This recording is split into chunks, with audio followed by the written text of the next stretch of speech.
Olá, queridos. Hoje a gente vai começar uma série falando a respeito da mensagem do deserto. Uma mensagem que, aos poucos, ela vem ganhando um formato, ela vem conquistando o nosso coração dentro das Escrituras, isto é, para aqueles que estão meditando, para aqueles que estão se aprofundando no conhecimento da palavra do Senhor e que amam Sua palavra, tem desfrutado de muitos textos que falam a respeito do deserto. Embora esse assunto do deserto, muitos cristãos, milhares e milhares deles, nunca sonhou viver aquele momento glorioso que Israel viveu quando saiu da terra do Egito, marchando sem destino. Aliás, tem um destino, que era Canaã, né? Mas eu digo diante deles, né? Os obstáculos, sabe? As coisas que eles precisaram enfrentar, eles não tinham noção. Mas Deus foi abrindo o caminho, fazendo sinais e prodígios, abrindo rio, abrindo mar, coluna de nuvem, coluna de fogo, aquelas coisas todas. E quando a gente lê, mesmo sendo uma história, ainda que ela permanece viva até hoje no nosso coração, na nossa mente, e principalmente quando a gente lê e medita nelas, né? Nossos olhos lacrimejam, nosso coração queima, porque a gente sabe que foi uma verdade, foi algo que aconteceu de fato, e Deus realizou proezas maravilhosas naquele momento, né? Naquela trajetória de Israel indo rumo a Canaã. Então, essa mensagem que a gente conhece de cor e salteada, ainda que para muitos é apenas uma história e ficou no passado, o livro do Apocalipse, principalmente ali no capítulo 12, vem nos trazer de volta aquele momento. Parece que aquele assunto vai tomando forma e você vai meditando ali dentro do livro do Apocalipse e você começa a rever através da mente, da meditação, e quando você lembra e faz a conexão correta do que está acontecendo no livro do Apocalipse, junto com a história e as palavras dos profetas, você começa a montar uma mensagem, construir uma mensagem, e aquilo começa a encher o nosso coração de esperança, e você vai ficando alegre, você vai ficando feliz com o Senhor Deus. Não que se você não tenha mensagem, se você não tem aquele conhecimento, você não vai estar feliz. Não é isso que eu estou dizendo. Eu estou dizendo que é uma felicidade que ela vai aumentando até chegar se tornar de forma plena no nosso coração. Porque Deus deixa mesmo, né, um vácuo, um buraco enorme no nosso coração, para que nós o busquemos, para que esse buraco, esse vazio venha a ser preenchido pela sua palavra, pela sua manifestação, pela sua demonstração do seu poder de acontecer algo no passado. Aquilo que aconteceu no passado, a, a, além de ser uma realidade, um fato que ocorreu, ele se torna uma sombra, uma base, uma profecia de algo ainda maior que Deus fará no futuro. Assim como lá na terra do Egito viveu 12 tribos, e quando chegou o momento em que Deus precisava cumprir uma palavra que ele tinha dito para Abraão, e a palavra foi essa: olha, Abraão, seus descendentes, sua descendência, ficará aprisionada em certo lugar por 400 anos. Depois, eu vou visitar aquele local com manifestação de juízos e vou arrancá-los de lá, levá-los para Canaã. Veja que Deus começou com Abraão, formou 12 tribos. Essas 12 tribos entraram para dentro do Egito, se misturou com os egípcios, de forma natural, vamos dizer assim. E muitos deles perderam a sua identidade, se desviaram do culto genuíno ao Deus de Israel, foram adorar os deuses egípcios e se perderam no meio do Egito. Aí chega um momento de Deus resgatá-los, tirar o seu povo. Só que quando vai tirar, por exemplo, Israel de dentro da terra do Egito, Deus não conseguiu tirar a totalidade de Israel de dentro do Egito. Por quê? Porque foram 4 gerações. Muitas pessoas morreram lá na terra do Egito. E se obedeceram a Deus e se andaram corretamente com Deus, no dia da ressurreição eles vão levantar, eles vão ressuscitar e vão entrar na terra de Israel, em Canaã. Então, essa realidade que eu estou falando para você, essa história verídica, verdadeira, está escrita, você pode verificar. Quando Deus chama Moisés e Arão para ir na terra de Israel, lá no Egito, para tirar o povo de Israel de lá de dentro, o que Arão e Moisés tirou da terra do Egito foi o restante de uma totalidade de 12 tribos de dentro da terra do Egito. Deus não arrancou todas as outras gerações passadas de lá de dentro da terra do Egito. Apenas um restante de Israel que subiu da terra do Egito junto com Moisés e Arão e viram os sinais e maravilhas que o Senhor Deus fez na terra do Egito e ficou escrito para nós, como exemplo, né, vamos dizer assim. Então, você pega e transfere essa ideia olhando para Moisés como sendo um profeta. E o próprio Moisés disse para Israel: olha, no futuro, Deus vai levantar um profeta semelhante a mim. A ele vocês devem ouvir, a ele vocês vão obedecer. E esse profeta a gente sabe que é Cristo. Então Cristo vem trabalhando no povo de Israel. Ainda que muita gente desconhece isso, acha que quando Deus está trabalhando no meio dos gentios, Deus está trabalhando com os gentios, e quando acontece alguma coisa na terra de Israel, aí Deus está trabalhando com Israel. Nananina, não.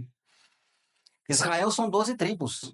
Lá na terra de Israel hoje, apenas 2 tribos vivem lá. Você pode pegar isso por Daniel, pelo livro de Esdras, de Neemias, você vai ver que é só 2 tribos que ficou lá. O restante foram espalhados por todas as nações. Estão espalhados, assim como Israel se misturou no meio dos egípcios, as 12 tribos de Israel, da época de Jeremias para cá, também foram espalhadas por meio de Senaqueribe e toda a dinastia síria, sírios, né? Que viveram na época da dispersão de Israel, 12 tribos. Assim como lá naquele período ficou só 2 tribos, né?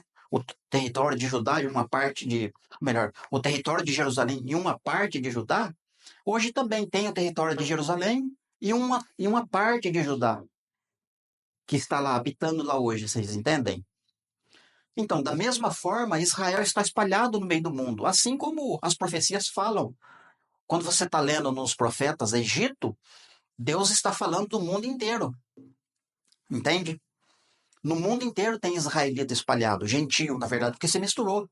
Assim como Israel se misturou com os egípcios, do tempo de Moisés para cá, depois que eles entraram na terra de Canaã, eles se misturaram com os cananeus, com os jebuseus, com todos aqueles povos que viviam lá em redor. Foi se misturando e foi sendo espalhado, cada vez mais longe, entende?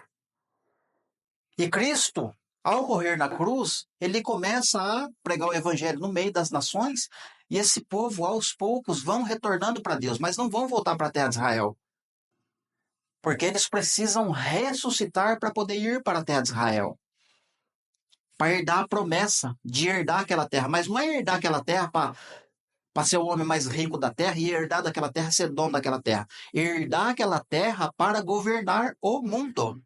Abraão vai governar o mundo através daquela terra. Abraão é herdeiro daquela terra.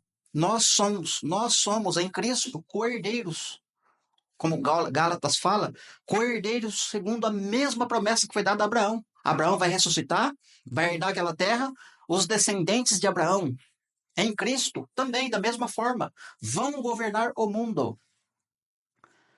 Por isso que as profecias falam que de Jerusalém sairá a lei e do Monte Sião os ensinamentos.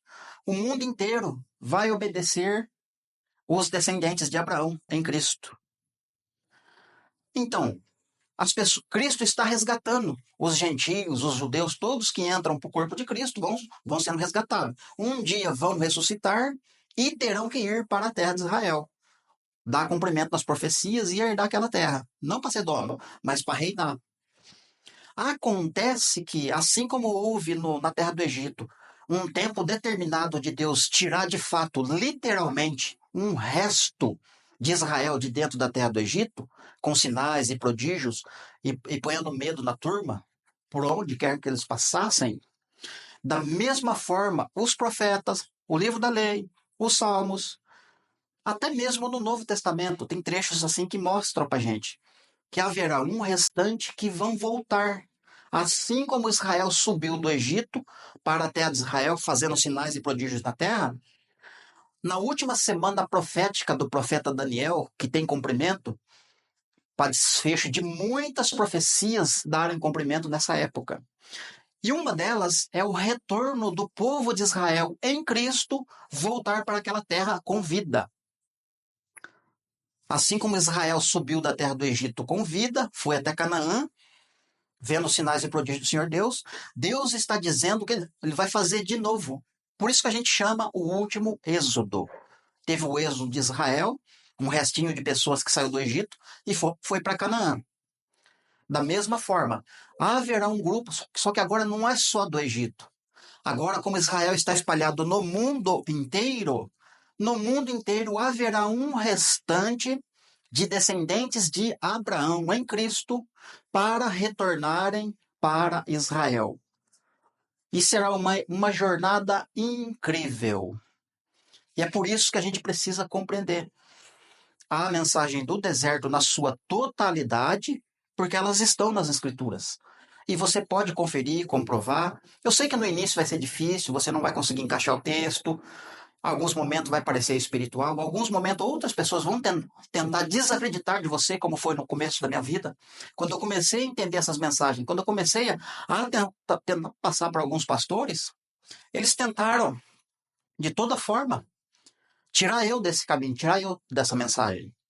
E eu precisei me afastar deles, inclusive. Senão, ou eu arrumava uma encrenca com eles, ou então a gente ia viver sempre em conflito, né? Porque é uma mensagem totalmente diferente. Não tem jeito, ela é bem. A mensagem que é pregada dentro dos templos, no mundo inteiro, é diferente da mensagem que Deus está dizendo por meio das Escrituras relacionadas a Israel, povo de Deus. Ok, é uma introdução um pouco longa, mas eu precisava falar isso para vocês. Pensando nas pessoas novas que vão chegar no canal, ou até mesmo pessoas que não são novas aqui no canal, mas que ainda não entenderam a objetividade e como Deus está construindo essa mensagem, vem construindo e profetizando, e aos poucos revelando para aqueles que o buscam, mas de verdade mesmo, de coração. Certamente vão encontrar essa mensagem, o Senhor Deus, e vão perceber que aquilo que eles estão ouvindo, na maioria das vezes, de modo geral, no mundo gospel, ou seja, nos templos por aí, não tem nada a ver com o que o Senhor Deus está dizendo. Aos poucos você vai começar a perceber. No começo você vai se sentir um peixe fora d'água. Peraí, mas eu estou lendo uma coisa aqui, o pastor está falando outra ali. Eu estou lendo uma coisa aqui, na minha casa, nos meus momentos de comunhão com Deus, mas quando o pastor vai falar a mesma coisa que eu li, ele explica diferente do que está escrito. E você vai começar a perceber que o pastor está enganando, porque o pastor foi enganado. O pastor do pastor foi enganado. Por quem? Pela serpente, pelo diabo, sedutor do mundo inteiro. Ele sabe já o que está escrito, então ele precisa fazer um jeito de distorcer e de espalhar o ensinamento errôneo, as doutrinas, as religiões do mundo inteiro, para que a mensagem verdadeira não seja manifesta ao coração dos homens. Abre aspas. É uma tentativa de tentar fazer com que não se cumpra, mas ele sabe que vai se cumprir. Então, quanto mais pessoas errarem, quanto mais pessoas não enxergarem a verdade, melhor para ele. Sem delonga, vamos então pegar um trecho das Escrituras que fala de um homem chamado Ciro, que existe muitas profecias que Deus falou antes de Ciro existir, e um pouco delas, né, Ciro fez com que ela cumprisse na íntegra na vida dele. Mas teve outras profecias que Deus falou que não se cumpriu na vida de Ciro porque aponta para Cristo. Então, vários homens dentro das Escrituras, eles tiveram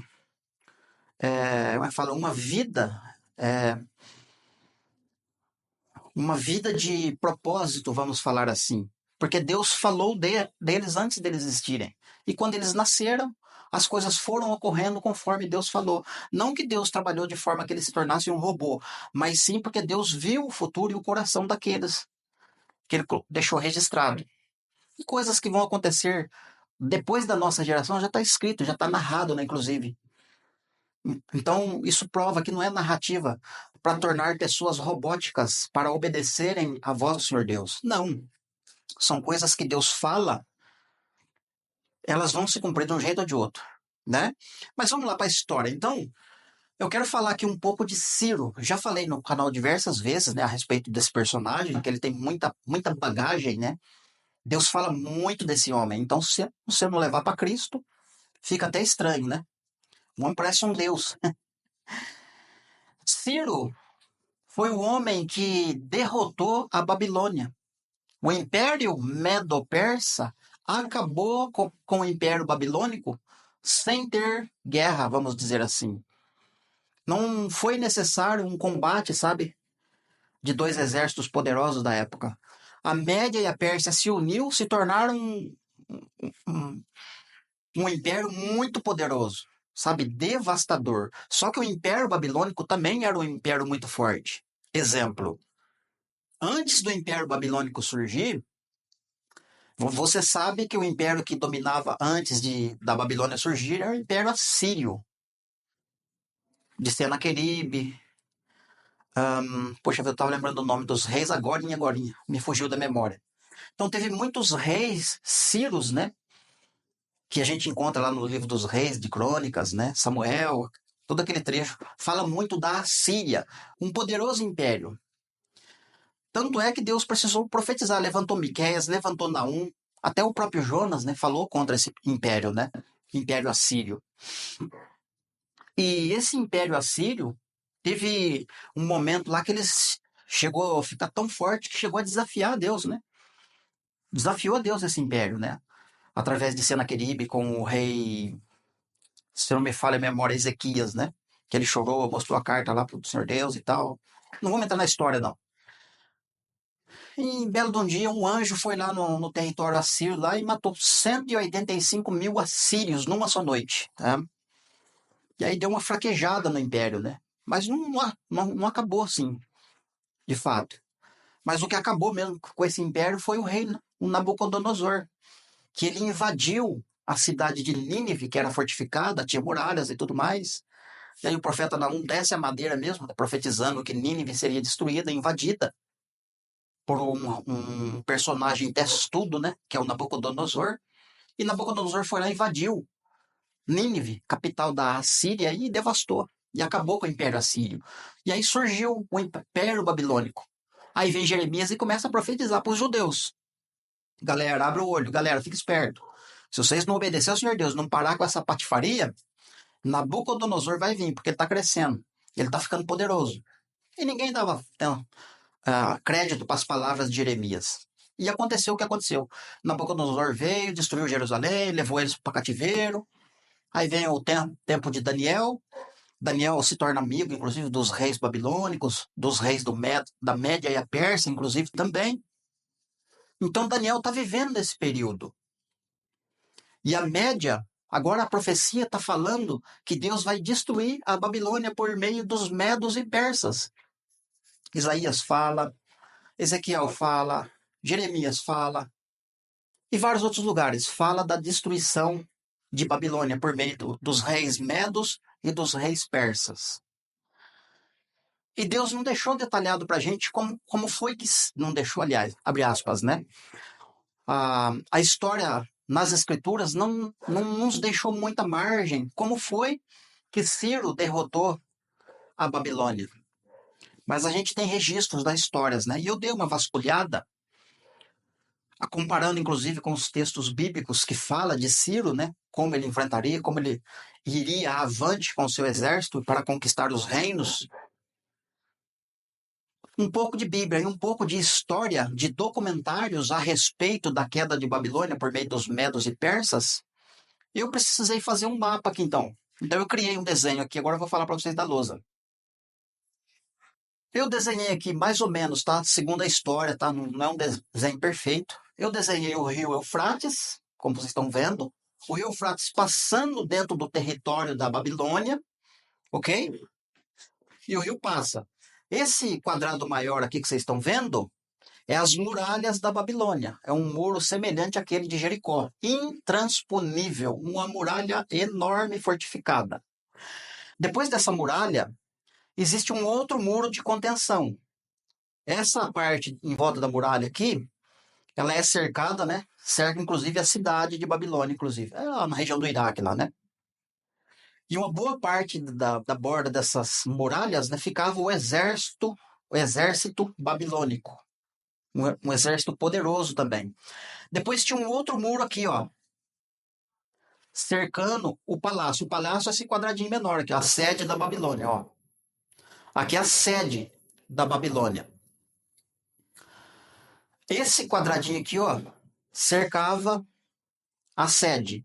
Dentro desse cercado, que a gente pode chamar de pátio, tinha os famosos jardins suspensos na borda do rio Eufrates e dos cantos aqui do quadrado que cercava o palácio, tinha dois acessos, duas pontes, né? Uma aqui e a outra aqui, para atravessar por cima do rio Eufrates, para você chegar na outra margem.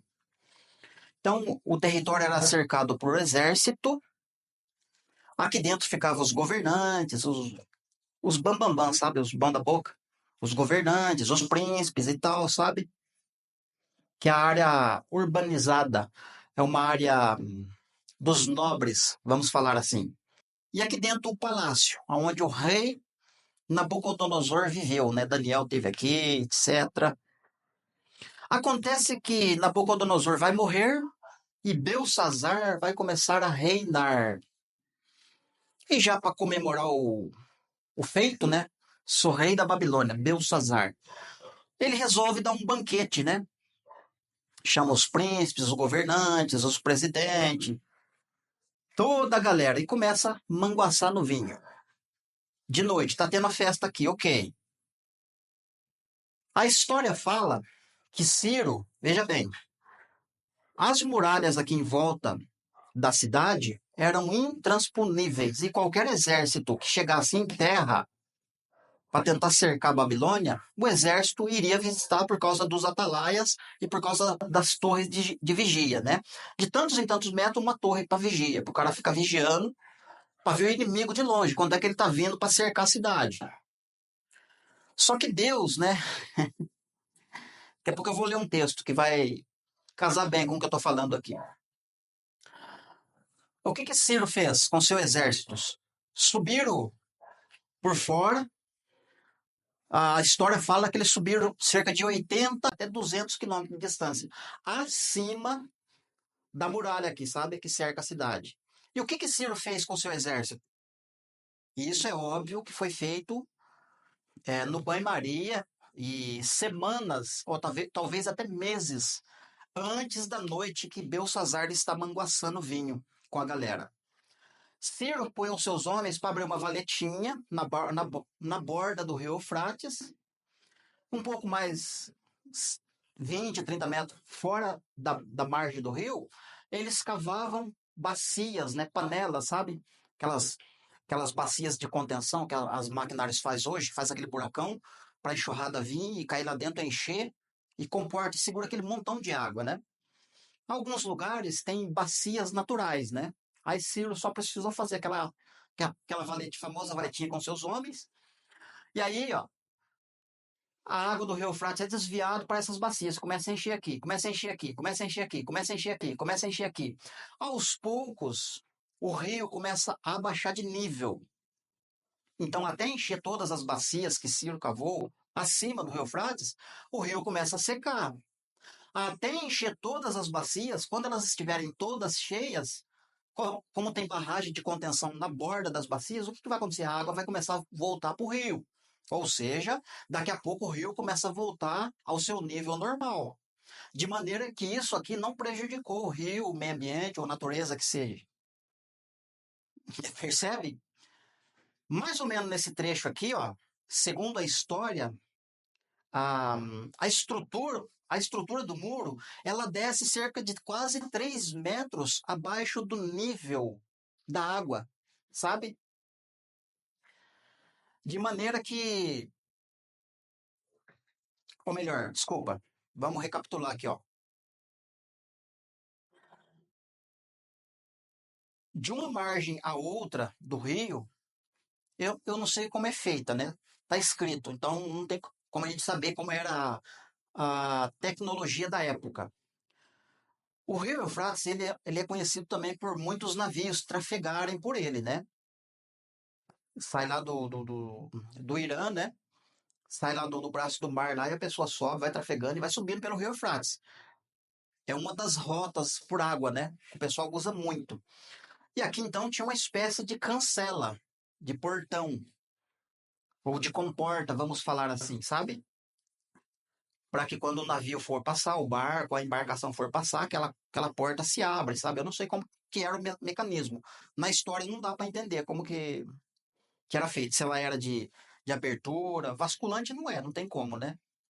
Então existia um tipo de mecanismo naquela época para que as embarcações passassem pelas muralhas, sabe? Acontece que aí durante de tempos em tempos, então isso aqui é fechado e fica vigiado de forma, né? Fica vigiado para não é qualquer um que passa, sabe? Então, se Ciro quisesse vir com vários navios, barcos, não seria possível ele passar, né? Ia dar de cara logo com o exército e aí não ia dar certo. Então, quando o rio começa a baixar, logo abaixo das comportas, tinha uma espécie de. Como que eu vou falar aqui? Na verdade, é os pilares, né? Mas não era pilar de concreto como é hoje, como é via nas pontes, né? A história ela fala que é várias pedras grandes, né? Que ficavam embaixo dessa estrutura, de maneira que a água passava por baixo, porque senão começa a encher, né? Ia trancar a água e ia represar a água lá em cima. Então tinha uma espécie de ladrão para a água passar, de forma que o rio mantia o nível, né? Então era controlado, inclusive a quantidade de água que passava. Desculpa. Então, conforme foi enchendo as bacias, né, o rio foi abaixando. Foi abaixando, abaixando, abaixando. E como estava à noite, o exército não conseguiu se dar conta que o rio estava abaixando, né? Aqui dentro do palácio, a galera manguaçando. E quando tem festa, né, todo mundo é beneficiado, né, com bebida. Inclusive o exército, né? Só não sei aqui na margem, né? Porque os historiadores não nos dão margem como foi. Mas o exército, então, passou debaixo da grande muralha, passou debaixo dessa outra muralha que é menor. Aqui é só, acho que é uma espécie de grade, alguma coisa assim, né? Passaram, vieram por baixo e aí entraram aqui, ó, vieram direto. Ou seja, quase não precisou de guerra. Talvez eles tiveram que guerrear um pouquinho aqui, ó. Depois da muralha grande, sabe? Que daí os soldados que estão aqui, próximos às comportas, perceberam a galera passando por baixo da água, né? E vindo bastante, igual um formigueiro. Então, talvez tentaram até barrear, né? Eles de passar, mas não teve jeito. Então, a maioria do exército sírio passou, entrou aqui dentro e matou Belsazar. E aí não pôde, como que eu vou dizer aqui, não foi necessário todo o exército guerrear contra o exército inteiro da Babilônia.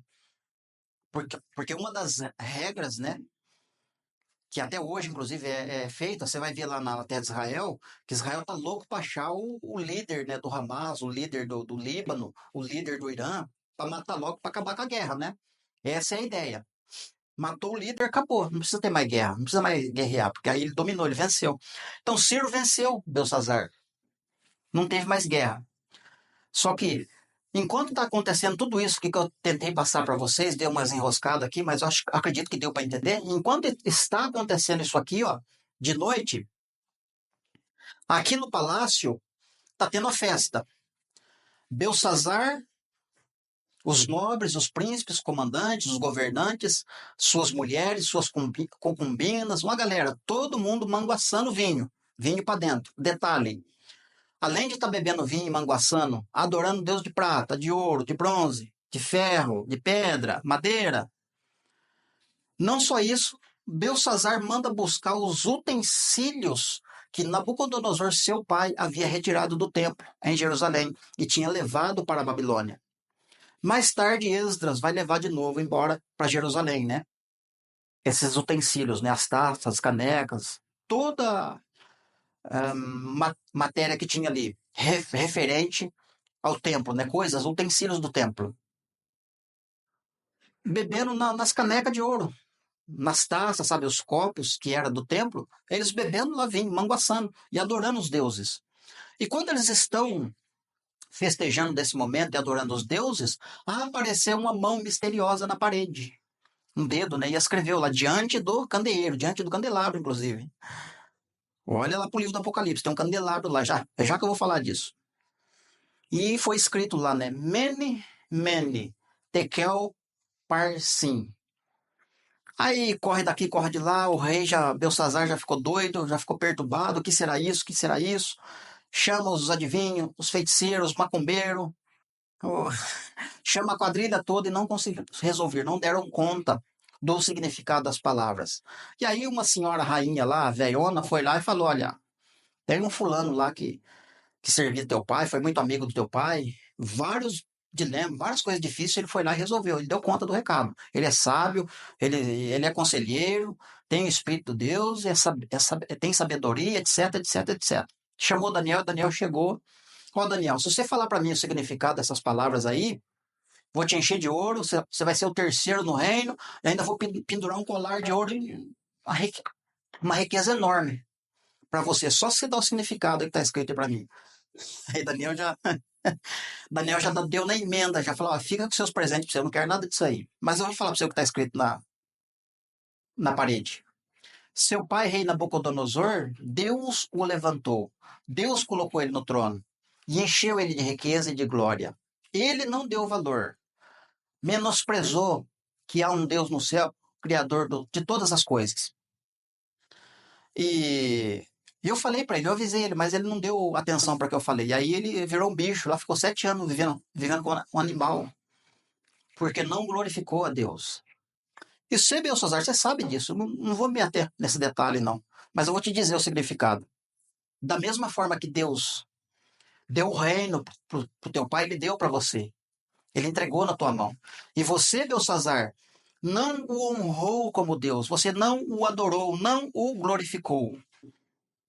E além do mais, você adora deuses de prata, de ouro, de bronze, de madeira, de pedra, Deus que não fala, que não pensa, que não anda e não pode ver e não vai socorrer você. E também você pegou os utensílios lá do templo, que não é seu, não te pertence. Sabe o que está escrito aqui? Mene significa pesado fostes na balança de Deus e foste achado em falta. Tekel Parsim, seu reino foi dividido e é dado aos medos e aos persas. É o que eu acabei de falar para vocês. Enquanto Daniel está falando para ele, o rio está secando e o exército dos medos e persas entra. E naquela noite, Belsazar morre. Ou seja, ele perde o reino. Aí Dário, com 62 anos de idade, começa a reinar no seu lugar. Mas aí já é como o Império Persa. É uma história, assim, bastante conturbada, mas eu acredito que você conseguiu entender.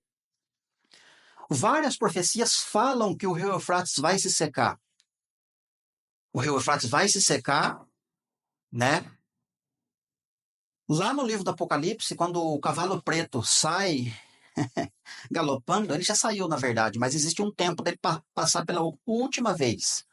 E ele tem uma balança na mão, justamente para pesar as ações de Belsazar. Agora, na verdade, não é Belsazar, agora é o reino da besta que vai ser pesado. E vai ser achado em falta.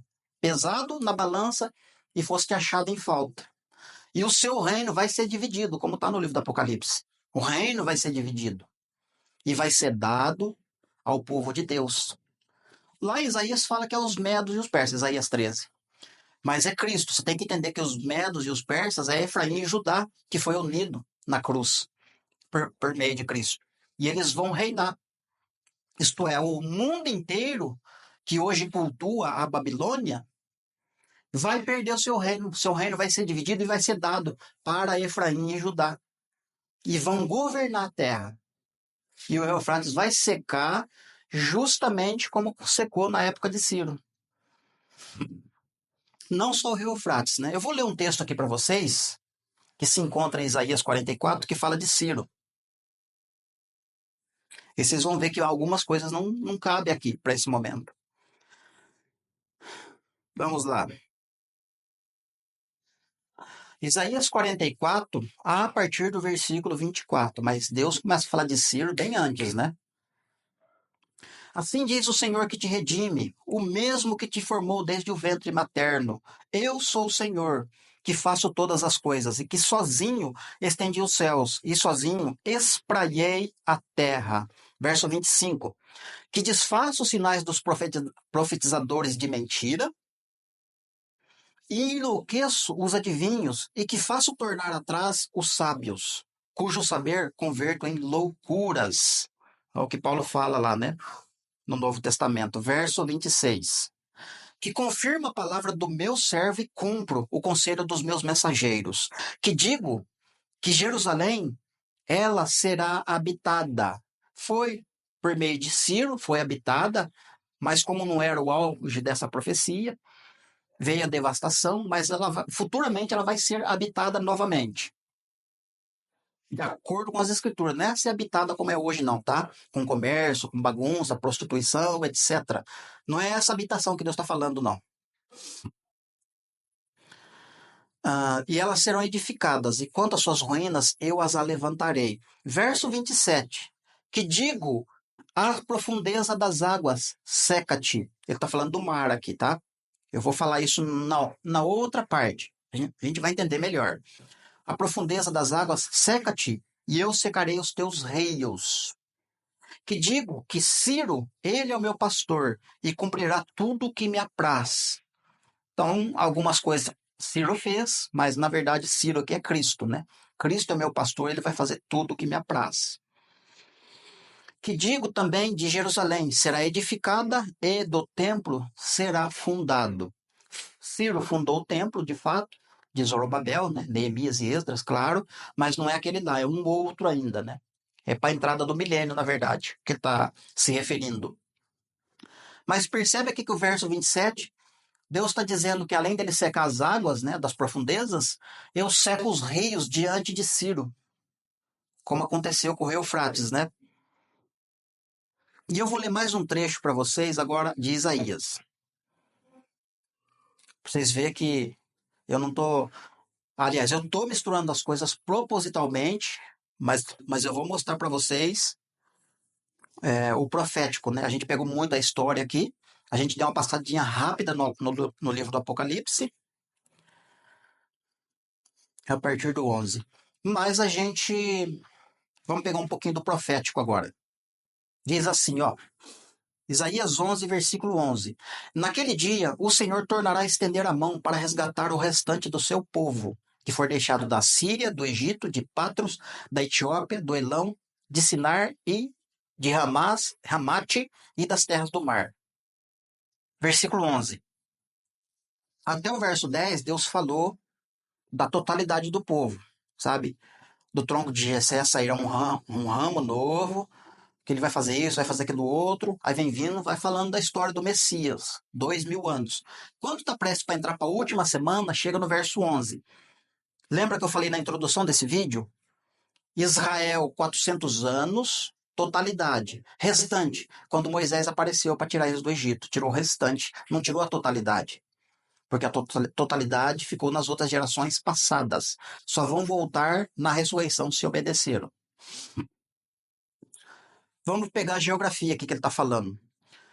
Vou levantar. O Senhor tornará, veja que ele já fez isso uma vez na terra do Egito. Tornará a estender a sua mão, o braço estendido, para resgatar o restante. Restante não é a totalidade. Guarda isso. Vai guardando isso que é importante. O restante do seu povo, que for deixado. Quem que deixou eles lá? Essa palavra deixado, em outro momento a gente vai estudar ela melhor. Porque tem lá nas profecias, por exemplo, de Jesus fala quando tem dois no leito, um vai ser deixado e o outro ser levado. E nos profetas também tem isso, que nem Isaías aqui, por exemplo. Tem duas maneiras de você visualizar. Você olha para o reino da besta e para o reino de Cristo, por exemplo. O reino de Cristo vai ser deixado. O reino da besta vai ser levado, vai ser destruído, entende? E também quando você olha dentro do reino de Cristo, existem os reis e os sacerdotes e existem as nações que restam. Os reis e os sacerdotes serão levados para os ares, depois voltam, né? E serão deixados as nações que restam na terra. Mas ambas situações, as nações que restam A palavra deixado significa que Deus permitiu, vai permanecer. Um outro exemplo, Salmo 37, por exemplo, quando fala, olha, os ímpios serão exterminados da terra, mas os mansos permanecerão nela, ou seja, serão deixados. Entende? Então, existem duas maneiras de você visualizar. Ambos deixados significa permanecer. Deus permitiu. Ok? Então vamos lá. O Senhor tornará a estender a mão para resgatar o restante do seu povo, que for deixado da Síria, Egito, Patros, Etiópia. Esses lugares a gente já sabe que tem os quatro cantos da terra, né? Em volta da terra de Israel, é claro. Depois ele fala do Elão, que é o Irã hoje, de Sinar, Iraque, Hamat, Líbano e das terras do mar. Quais terras? Em volta do Canadá tem mar, terras do mar. Em volta da Austrália tem terra, mas tem mar. Os lugares longe, sabe? Os quatro confins da terra.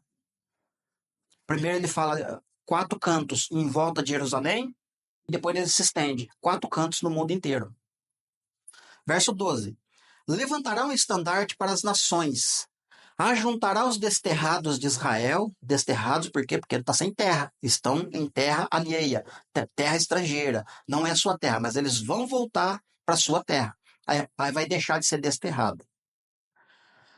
Os dispersos de Judá e recolherá desde os quatro confins da terra. Como eu falei no finalzinho do verso 11. Quatro confins da terra, mundo inteiro.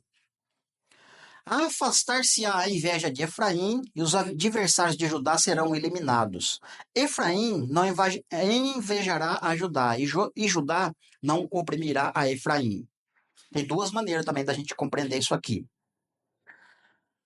Desde que Cristo vem e morre e ascende aos céus, ele abre uma oportunidade para Efraim se converter e Efraim não mais oprimir a Judá. Judá tem a oportunidade de se arrepender e converter a Cristo e não mais, melhor, é Judá que não vai oprimir, né? Judá não vai mais oprimir a Efraim e Efraim terá a oportunidade de não mais invejar a Judá. Vai convertendo a Cristo, vai acabando a inveja e a opressão. Só que Efraim está espalhado pelas nações. Efraim é invejoso e Judá é opressor. Por quê? Se você olhar hoje lá em Israel, Judá está lá. Judá está muito bem, poder bélico em alta. Você vê que Judá quase hoje não precisa da ajuda dos Estados Unidos ou de outras pessoas. Judá, né, quase que se garante sozinho. Judá tem um poder bélico forte. Então, Efraim, que são as nações ao redor, tanto os de perto quanto os de longe, tem inveja de Judá. Porque Judá está muito forte, muito bem armado, entende? Judá tem bala na agulha. Então, Efraim tem inveja de Judá. Judá, por sua vez, por estar armado, oprime a Efraim, que são as nações em volta, né? Gaza, Líbano, Palestina, um trechinho ali do Egito, toda a área em volta ali, certo? Israel oprime a Efraim, olhando da maneira que Deus está falando. Eu sei que a religião fez um estrago nisso, né? Muitas pessoas que estão me ouvindo agora não conseguem entender dessa forma. Jamais, eles vão achar que eu estou louco. Mas Deus está falando desta forma. Então, o que vai precisar acontecer? Vai precisar acabar com a inveja de Efraim e Judá tem que parar de oprimir a Efraim. E isso só vai acontecer na última semana. Lembra que eu estou falando do restante? Enquanto não entrar a última semana, não acaba a opressão de Judá sobre Efraim e a inveja de Efraim não vai acabar por causa em cima de Judá. Quando entrar a última semana, isso vai acabar, segundo a palavra que nós estamos lendo aqui. Vou ler de novo. Afastar-se-á a inveja de Efraim. A inveja de Efraim vai ser afastada. E os adversários de Judá, inclusive, serão eliminados, que também é Efraim. Efraim tem inveja porque Efraim quer dominar Judá, quer dominar Jerusalém. Entende? Efraim quer Judá, quer Jerusalém para si. Todo mundo, o mundo inteiro quer dominar Jerusalém. E o mundo inteiro é Efraim, para quem não sabe. Efraimita, gentio. É isso que Deus está falando. Isso é geopolítica. Compreende? Mas na última semana isso vai acabar. Vai acabar a opressão e vai acabar a inveja. Por isso que vai acabar com os inimigos, né? Verso 14. Antes voarão sobre os ombros dos filisteus no ocidente, e juntos, tanto Efraim quanto Judá, porque acabou a opressão e acabou a inveja, despojarão os filhos do Oriente contra Edom, Moabe, e lançarão mão dos filhos de Amon. Eles serão sujeitos, como os outros profetas falam, né? Edom será sujeito, Moabe, Amon, toda aquela região ali vai ser governada por Judá de fato. Mas quando acabar a inveja e a opressão, a gente sabe que não acabou isso. Então tem um trecho que aplica espiritualmente para Cristo, por 2000 anos vem acabando a inveja e opressão para quem se converte. Mas muitos só vão se converter na última semana. Aí vai afastar a inveja e a opressão vai acabar. E aí só eliminar os inimigos em volta. 15. O Senhor destruirá totalmente o braço do mar do Egito. Esse versículo aqui vai ficar para a segunda parte da explicação, que é muito grande a explicação dele. A revelação é enorme, enorme, enorme, enorme. A tentação para falar ele agora é grande, mas eu seguro aqui. Então Deus vai destruir totalmente o braço do mar do Egito. Vai pensando aí, o que significa braço do mar do Egito? E ferindo, ou melhor, e com a força do seu vento, moverá a mão contra o Eufrates, que ele vai dividi-lo em 7 canais, de sorte que qualquer um pode atravessar de sandálias.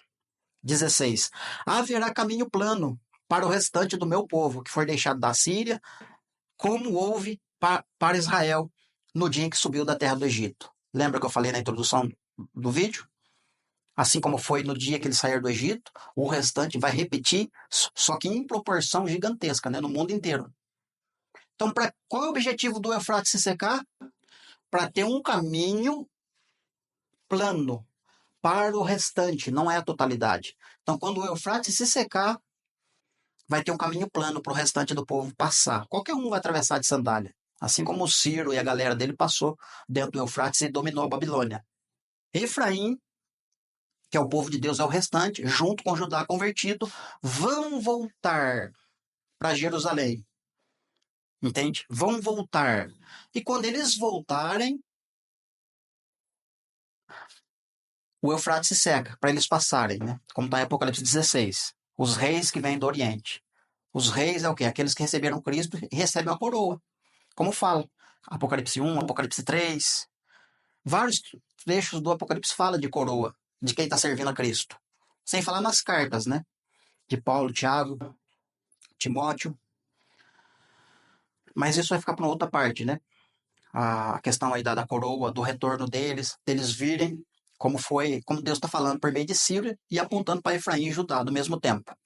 Haverá um caminho plano para o restante do meu povo que foi deixado da Síria, como houve no dia que Israel subiu da terra do Egito. Então veja que Deus vai repetir o que ele fez na terra do Egito, tirou um restante lá de um país.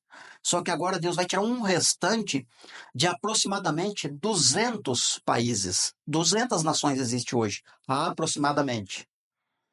Dentre essas 200 nações, existe um restante, um pequeno grupo.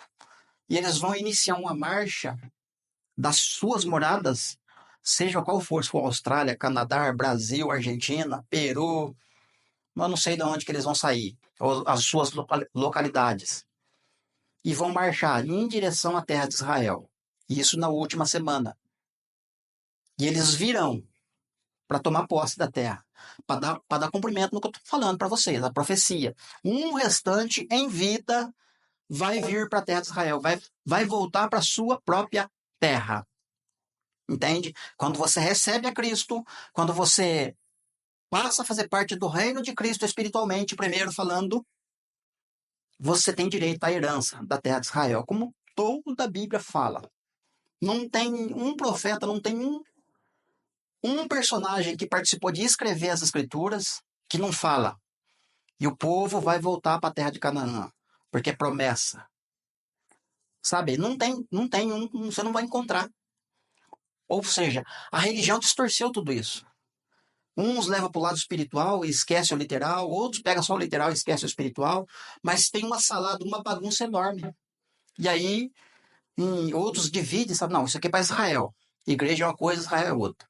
Promessa para a igreja é para o céu, só céu, não tem nada de terra, não. E outros vai querer ficar só na terra, esquece o céu.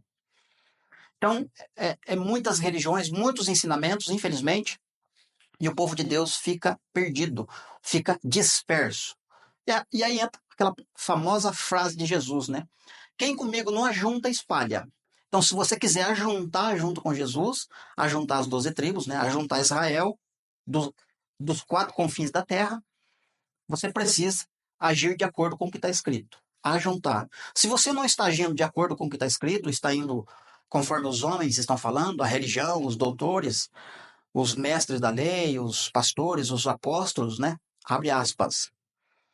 Segundo as palavras deles, eles estão pregando o evangelho, mas de acordo com as escrituras, eles estão espalhando, eles estão contra Jesus. Se quiser andar junto com Jesus, tem que ajuntar, porque quem comigo não ajunta, espalha. Eu vou fechar o vídeo aqui, querido. Ficou grande, né? Mas não tem como, o assunto é muito gigantesco. Então, na parte 2 a gente vai dar continuidade, com certeza. Aí o desenho eu vou mudar, vou pôr um mapa diferente aqui. E a gente vai trabalhar muito a geografia e a gente vai entrar nos pormenores, nos detalhes dos quais eu falei aqui.